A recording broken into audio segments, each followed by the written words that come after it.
Vrede maken of oorlog voeren? Een grotere tegenstelling bestaat er bijna niet.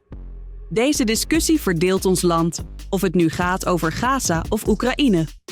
Maar de polarisatie van vandaag bewijst ook de 2 ijzeren wetten van de geschiedenis. De geschiedenis herhaalt zich niet, maar ze echoot. Wil jij weten hoe de studentenprotesten van nu het gelijk van historicus Tariq Ali bewijzen?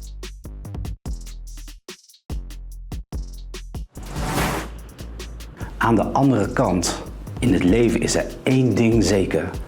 Alles verandert. De geschiedenis zit vol met onverwachte wendingen.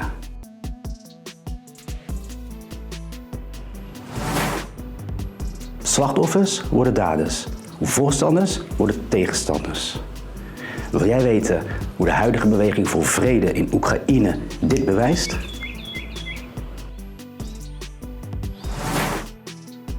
Daarvoor moet je eerst de geschiedenis kennen.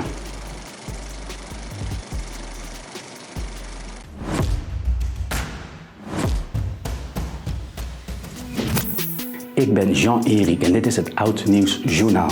Jouw update van de geschiedenis van onze toekomst. Zodat daarna ook jij de wereld weer net iets beter begrijpt. Tariq Ali is 24 en net afgestudeerd in Oxford, speelt een hoofdrol bij de bezetting van de Amerikaanse ambassade in Londen tijdens een massale demonstratie tegen de Vietnamoorlog. De politie grijpt keihard in, waardoor de vreedzame protesten van duizenden studenten en linkse activisten uitmonden in chaos. Melanie is één van de demonstranten. De Koude Oorlog is het verhaal van 2 grootmachten die na de Tweede Wereldoorlog strijden om de wereldheerschappij. Wil jij weten waarom studenten in de jaren 60 massaal protesteerden tegen de Vietnamoorlog? Klik dan nu op de link die je terugvindt in de beschrijving hieronder. Melanie is 20 en terug in Amerika, waar ze studeert aan de Columbia Universiteit. Samen met haar vrienden bewondert ze revolutionaire figuren zoals Che Guevara en Fidel Castro vanwege hun strijd tegen imperialisme en racisme. Fidel Castro leidde de anti-Amerikaanse Cubaanse revolutie, waardoor hij Cuba communistisch maakte. Che Guevara hielp Castro met zijn revolutie tegen kolonialisme en kapitalisme. De Vietcong streed voor hetzelfde in Vietnam. Sommige van haar vrienden zijn zo radicaal dat ze het communisme omarmen, tot grote ergernis van Melanie's conservatieve ouders. Ze verafschuwen haar ideeën en vrienden en noemen hen rood en radicaal langharig tuig, omdat ze vinden dat ze de vijand steunen en geweld goedkeuren. Onze wijze van oorlogvoering wordt door de meerderheid gesteund en is noodzakelijk omdat we ons met veel minder wapens moeten verdedigen tegen onze onderdrukker.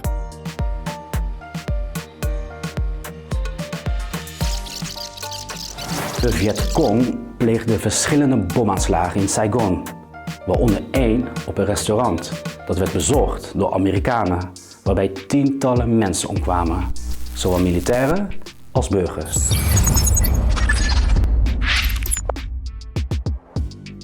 Op Columbia zijn Melanie en haar vrienden actieve deelnemers aan Teach-ins, georganiseerd door professoren en groepen zoals de Student Afro-American Society.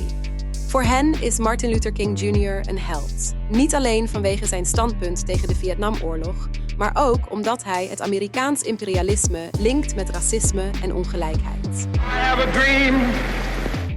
Wil je weten wat de Civil Rights Beweging was, waarom deze de VS voorgoed heeft veranderd en wat de link is met onze tijd? Klik dan nu op de link die je terugvindt in de beschrijving hieronder.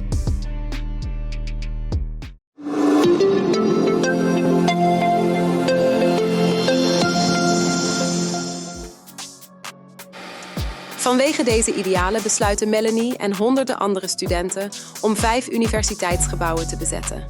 Ze protesteren tegen de betrokkenheid van de universiteit bij oorlogsonderzoek en de bouw van een discriminerende sportschool met een aparte ingang voor de, vooral zwarte, inwoners uit Harlem. 6 dagen lang houden ze stand totdat de universiteit de politie inschakelt. Dit leidt tot gewelddadige confrontaties, honderden arrestaties en talloze gewonden. Toch winnen Melanie en haar medestanders. Want de universiteit herziet haar beleid en het protest krijgt veel media-aandacht.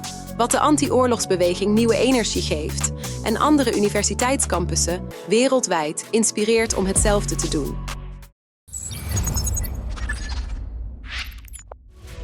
In veel westerse universiteitscampussen werden de jaren daarna massale demonstraties, sit-ins en bezettingen georganiseerd. Hoogtepunt is het moratorium to end the war in Vietnam op 15 oktober 1969, waarbij zo'n 2 miljoen Amerikanen, zwart en wit, in verschillende steden demonstreerden tegen de oorlog. In januari wordt Richard Nixon de nieuwe Amerikaanse president, met steun van Melanie's ouders. Zij beschouwen de demonstranten als zeurige negatievelingen die de nationale eenheid verstoren. De pro-Palestina-demonstranten zijn schreeuwerige onruststokers en hooligans. De Civil Rights Beweging dwong de Democratische Partij een standpunt in te nemen over burgerrechten, wat leidde tot een splitsing. Wil jij weten waarom de studentprotesten zorgden voor politieke chaos in de VS en waarom nu hetzelfde lijkt te gebeuren met president Biden en Donald Trump? Klik dan nu op de link die je terugvindt in de beschrijving hieronder. Volgens Nixon zelf won hij dankzij de steun van een stille meerderheid.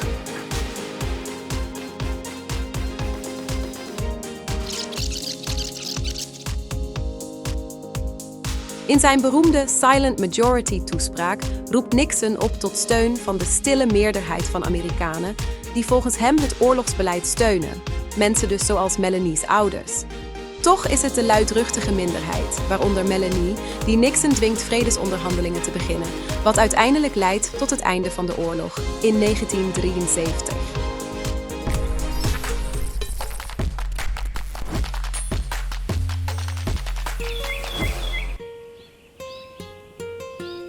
Melanie is nu 76 jaar. Ze heeft 2 kleinkinderen. Pieter en Jessica zijn net als zij politiek betrokken, maar volgens Melanie is dat hun enige overeenkomst. Ze is het radicaal oneens met hun opvattingen.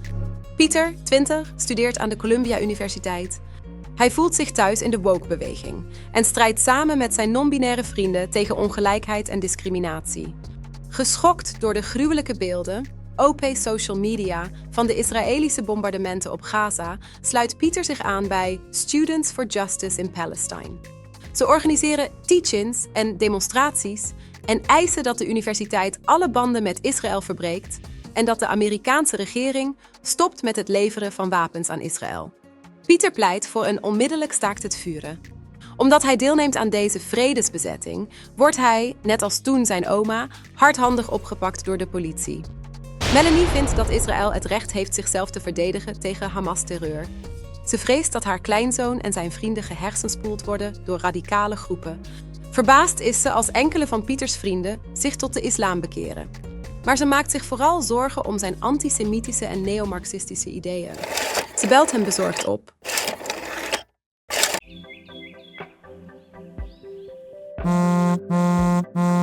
Lieve schat, ik weet dat je op de universiteit meedoet aan de pro-Palestina-protesten. Ik maak me ernstige zorgen. Hoi oma. Ja, ik doe mee aan het protesten, net als jij vroeger deed op dezelfde plek. Onze universiteit is opnieuw het centrum van moreel verzet. Vandaag is het precies 56 jaar geleden. We eisen hetzelfde. Net als jij zwijgen wij niet voor onrecht en gebruiken we onze stem omdat we geschokt zijn door de bombardementen en burgerslachtoffers, gesteund door onze universiteit en regering tijdens een oneerlijke strijd van een volk tegen onderdrukking. Wat bedoel je? Dat was iets heel anders. Ik herinner me die tijd nog goed. Maar ik zie een groot verschil. Jullie zijn zo emotioneel, terwijl de situatie politiek en historisch ingewikkeld is. Wij hadden in de jaren 60 een groter politiek en historisch bewustzijn. We waren rationeler en kenden de Franse geschiedenis van Vietnam. Veel studenten kennen nu de ingewikkelde geschiedenis van het Midden-Oosten nauwelijks. Ze gebruiken termen als genocide, apartheid en zionisme zonder de juiste betekenis te kennen. Vroeger vertrouwden mensen meer op experts. Nu denkt iedereen via sociale media alles beter te weten. Onwaarheden verspreiden zich snel en antisemitisme is gevaarlijk. Weet je wel waar je mee bezig bent? We profiteren allebei van de nieuwe media van onze tijd. In jouw tijd brachten televisies de gruwelen van Vietnam in de woonkamers. Nu verspreiden sociale media beelden en verhalen uit Gaza in real time. Wat een wereldwijde beweging en woede aanwakkert. Maar het verschil is positief. Informatie verspreidt zich nu sneller en breder, dus onze kans op succes is veel groter. In tegenstelling tot het nieuws tijdens de Vietnamoorlog dat veel langzamer en meer lokaal was. Het digitale tijdperk heeft de protestcultuur veranderd. Studenten van vandaag zijn wereldwijd verbonden, we kunnen strategieën delen en onze boodschap versterken op manieren die onvoorstelbaar waren in de jaren 60 en 70. Maar, lieverd, leer van de lessen van deze oude vrouw. Ik heb dit al eens meegemaakt. Je kunt meegezogen worden in politieke propaganda of erger, radicaliseren. Uiteindelijk help je alleen de extremisten en dat verergert het leed in plaats van echte vrede te brengen. Onze Vietnambeweging werd bijvoorbeeld gesteund door het Medisch Comité Vietnam, dat een verlengstuk van de Vietcong bleek te zijn. Jouw pro-Palestina-organisatie zou een verlengstuk van Hamas kunnen zijn. Vergelijk de ophef over het napalmmeisje met de door Israël gebombardeerde Gaza-ziekenhuizen. Allebei propaganda. Oma, wij hebben te maken met dezelfde tegenstand als jullie. Vietnam-activisten kregen te maken met gewelddadig politiegeweld net als wij. We krijgen dezelfde scheldwoorden te verduren, maar wij hebben ook te maken met politieke tegenstand en beschuldigingen van antisemitisme. Iets wat onze inspanningen moeilijker maakt dan bij jou. Wat de politiek betreft heb je gelijk, lieverd. Ik zie nu wel een gelijkenis. Hoewel jouw beweging nog maar pas begonnen is, vergeleken met de Vietnam-protesten, beginnen jullie nu al invloed te krijgen in de politiek. Vooral binnen de Democratische Partij. Net zoals de Vietnam-protesten het presidentschap van de democratische kandidaat kostten. En Nixon aan de macht brachten, lijken de huidige protesten Biden zijn presidentschap te kosten.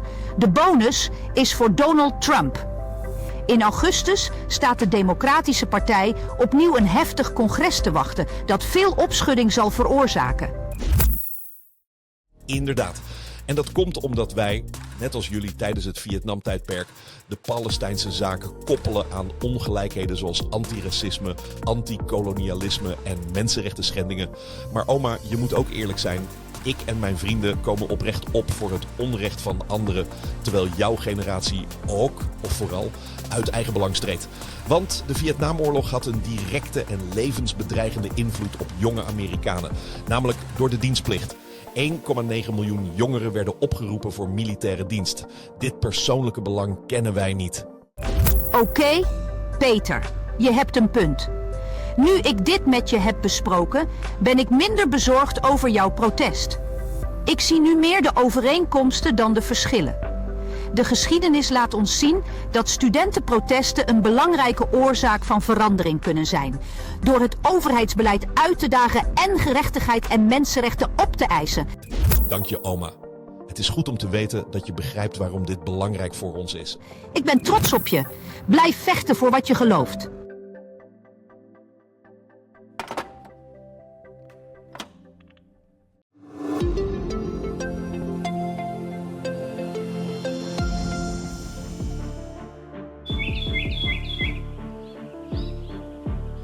Jessica, 19, studeert in Nederland en is fel tegen de oorlog in Oekraïne. Ze is een actief lid van de Vredesbeweging en stemt op de rechtse partij Forum voor Democratie. Via social media vindt ze veel medestanders en onderschrijft hun anti-Amerikaanse standpunten.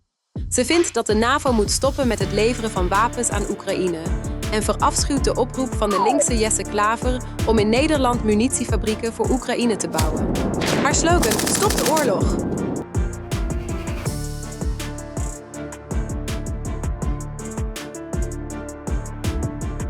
In de jaren 60 tot 80 werd de Verenigde Staten dus gezien als een imperialistische macht die zijn wil oplegde aan de rest van de wereld.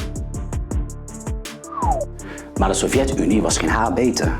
Wil jij het belangrijkste verschil begrijpen tussen de vredesbeweging uit de tijd van oma Melanie en kleindochter Jessica? En waarom Rusland opnieuw de gemene deler is? Klik dan nu op de link die je terugvindt in de beschrijving hieronder.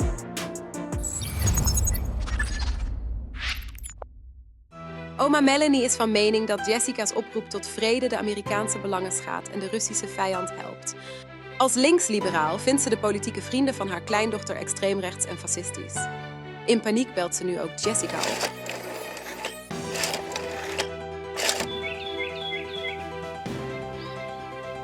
Lieve schat, ik weet dat je protesteert tegen de oorlog in Oekraïne en de NAVO. Ik maak me ernstige zorgen. Dat klopt, oma.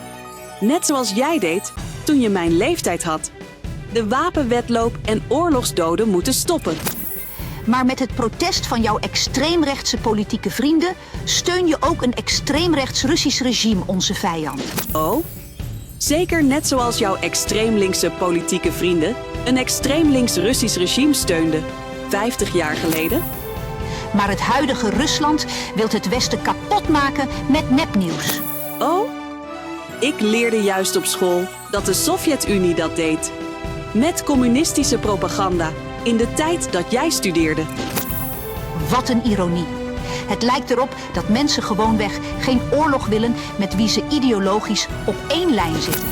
Oma, waarom vraagt jouw generatie vandaag alleen maar om meer wapens? In plaats van vrede? Ik zie zelden een verdwaalde babyboomer tijdens mijn vredesdemonstraties. Jullie waren ooit zo Amerikaans kritisch. Wat is er gebeurd? Misschien begrijp ik het. Het is jouw generatie die als geen ander heeft geprofiteerd van de manier waarop de VS de wereld domineerde. Vooral in West-Europa. Jessica, schat, je hebt me aan het denken gezet. Ik maak me nu minder zorgen over jouw politieke mening. Blijf vooral strijden voor je idealen. Dank je, oma. Wapens of vrede voor Oekraïne. Mis deze uitgebreide discussie niet. Binnenkort te zien op dit YouTube-kanaal. Abonneer je of hou de beschrijving hieronder in de gaten.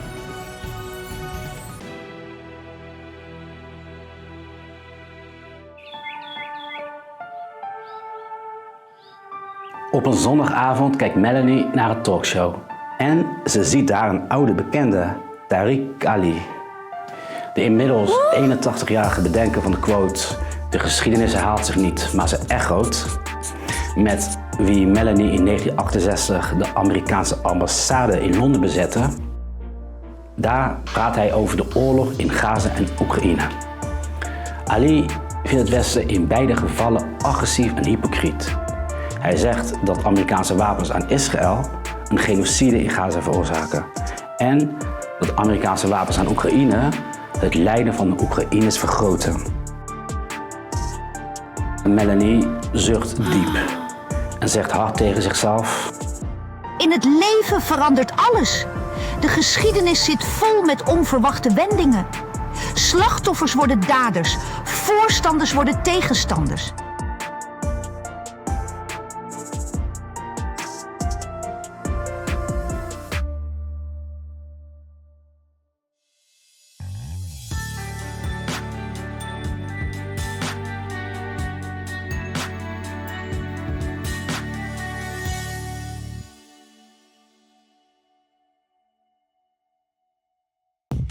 Hou jij van actueel en informatief? Kom, wees proactief. Klik nu op abonneer. Dan informeer ik jou keer op keer meer.